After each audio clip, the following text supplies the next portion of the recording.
नमस्कार दोस्तों, कैसे हैं आप सब। मैं उम्मीद करता हूं कि आप सब अच्छे होंगे, मस्त होंगे और अपने अपने पढ़ाई में व्यस्त होंगे। दोस्तों, आज के यह वीडियो में बहुत ही इंपॉर्टेंट टॉपिक को समझाने वाले हैं, जिसमें कि आप लोग को सिखाया जाएगा कि बोर्डमस के सवाल को कैसे किया जाता है। दोस्तों, यह टॉपिक बहुत ही इंपॉर्टेंट है। अगर यदि बोर्डमस को आप सीख लेते हैं तो इसका मतलब ये है कि 99% गणित को बनाने के क्रम में आप कभी भी गलत नहीं करेंगे। ठीक है, इसका यह गारंटी के साथ हम कह सकते हैं। अगर यदि जिसको बोर्डमस नहीं आता है, गणित को पढ़ने से कोई फ़ायदा नहीं, उसको गलती करना ही करना है। इसलिए आप बोर्डमस के टॉपिक को कम से कम अच्छे तरीके से समझ जाइए कि इसका क्या नियम होता है, क्या रूल होता है, कैसे बनाया जाता है, ताकि आपको गणित का किसी भी टॉपिक में दिक्कत नहीं हो। जब भी आप गणित बनाएंगे, जब भी आप मैथ बनाएंगे, आपको बोर्डमस का रूल उसमें लगाना ही पड़ेगा किसी भी स्थिति में। इसलिए आपसे कहा जा रहा है कि इस टॉपिक को अच्छे तरीके से समझ जाएं, ताकि आप गलत नहीं करेंगे। अगर इसको आप अच्छे तरीके से समझ जाते हैं तो 99% आपका चांस रहता है कि बिल्कुल सही गणित बनाते हैं। अगर अभी तक आप चैनल को सब्सक्राइब नहीं किए हैं तो नीचे लाल कलर का बटन दिया हुआ, उसे दबा के सब्सक्राइब करके रखिए, ताकि जब भी मैं इस तरह का बोर्डमस का सवाल या फिर किसी भी टॉपिक का सवाल अपलोड करूं तो उसका नोटिफिकेशन आप तक पहुंच जाए और आप गणित में तेज बन सकें। तो चलिए शुरुआत करते हैं। सवाल को बनाने से पहले हम लोग कुछ इसका कंसेप्ट है उसको जान लेंगे, ताकि इसको बनाने में दिक्कत नहीं हो। देखिए, आप लोग के लिए यहाँ पर पहले से लिख करके रखा गया है ताकि समय का बचत हो जाए, है ना।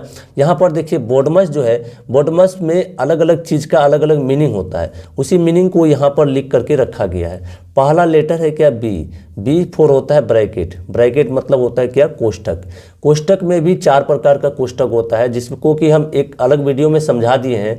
वह वीडियो जो है आपको इस वीडियो के अंतिम में यहाँ पर स्क्रीन में दिख जाएगा। हालांकि यहाँ पर भी कुछ मैं झलक इसका बता देता हूँ। जैसे कोष्ठक जो कहा गया, यह 4 प्रकार का होता है। कौन सा? एक होता है बार कोष्ठक, यानी कि रेखा कोष्ठक इसको हिंदी में कहते हैं, और ये होता है छोटी कोष्ठक। उसके बाद मझली कोष्ठक, उसके लास्ट में सबसे बड़ी कोष्ठक। यह 4 प्रकार का कोष्ठक होता है। इन चारों में से आपको बताया जाएगा कि किसका क्रिया कब किया जाता है। ठीक है, उसके बाद आता है कि ओ मतलब होता है ऑफ मतलब होता है का मीन होता है गुना। ठीक है, इसको गणित की भाषा में बोले तो गुना का चिन्ह होता है। ठीक है, अंग्रेजी में ऑफ होता है, हिंदी में का बोलते हैं, और इसको गणित की भाषा में गुना का चिन्ह हमेशा लगाया जाता है। उसके बाद डी है, डी फॉर डिवीजन, यानी कि भाग का चिन्ह तो आप लोग जानते ही हैं।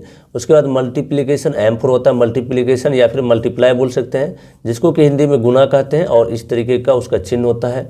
उसके बाद ए फॉर होता है एडिशन, और इसको हिंदी में कहते हैं जोड़ का चिन्ह भी आप लोग जानते हैं, इस तरीके से होता है।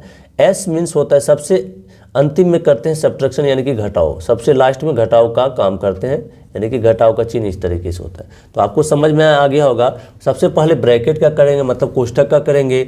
उसके बाद ऑफ का क्रिया करेंगे। उसके बाद भाग, तब गुना, तब जोड़, तब घटाओ, लास्ट में इस तरीके से करते हैं। तो चलिए हम लोग को यहाँ पर सवाल के द्वारा समझते हैं कि सवाल के द्वारा इसको कैसे समझा जाए। तो यहाँ पर क्या है, हम लोग को 99 भागा में बड़ी कोष्ठक लगा हुआ, 81 भागा 6 + 5 - 2, फिर कोष्ठ बंद है, छोटी कोष्ठ का है यहाँ पर लिखा हुआ। उसके बाद 3 + 6 × 5। तो सबसे पहले हम लोग अभी आपको क्या बताए थे कि कोष्ठक की क्रिया करते हैं। उस कोष्ठक में भी नियम है। अगर यदि कोष्ठक आपका छोटी, मझली और बड़ी सब लगा हुआ है, ठीक है, इस तरीके से, तो सबसे पहले छोटी कोष्ठक के अंदर जो चीज़ रहेगा उसका काम करेंगे। ठीक है, तो बाकी जो चीज़ यहाँ पर लिखा हुआ उसको जैसा का वैसा रहने देंगे। 99 भागा लिखा हुआ तो लिख दीजिए इस तरीके से, और बड़ी कोष्ठक लगा हुआ है 81, फिर भागा के चिन्ह है, भागा दे दिए। अब यहाँ अंदर वाला जो चीज़ है इसका काम हम लोग कर लेते हैं। तो 6 + 5 है, तो 6 + 5 कितना होता है, 11। 11 में से 2 को घटाना है, 11 में से 2 घटेगा कितना हो जाएगा, तो 9 होगा। 9 लिख दिए। जब इस अंदर वाला काम सारा क्रिया हो गया सभी चिन्ह का, तो यहाँ से कोष्ठक क्या होगा, हट जाएगा। ठीक है, उसके बाद यहाँ पर देखिए का लिखा हुआ है, तो का यहाँ पर लिख दीजिए। 3 है तो 3 जोड़, फिर कितना है 6 × 5। उसके बाद देखिए, जब छोटी कोष्ठक का काम कर लिए, अब बाद आता है बड़ी कोष्ठक। इस बड़ी कोष्ठक के अंदर भी बहुत सारा चिन्ह है, तो इस चिन्ह में से किसका क्रिया करेंगे, तो सबसे पहले का क्रिया करेंगे, उसके बाद भाग, उसके बाद गुना, उसके बाद जोड़ का। ठीक है, तो यहाँ पर बाकी चीज़ जो बाहर में उसको जैसा को वैसा रहने देते हैं। कोष्ठक तब तक नहीं हटेगा जब तक कि अंदर के चीज़ का पूरा काम नहीं हो जाता है। ठीक है, तो यहाँ पर हो जाएगा 81 भागा में 9। ये जो का चिन्ह है, का मतलब होता है गुना, गुना लगा दीजिए।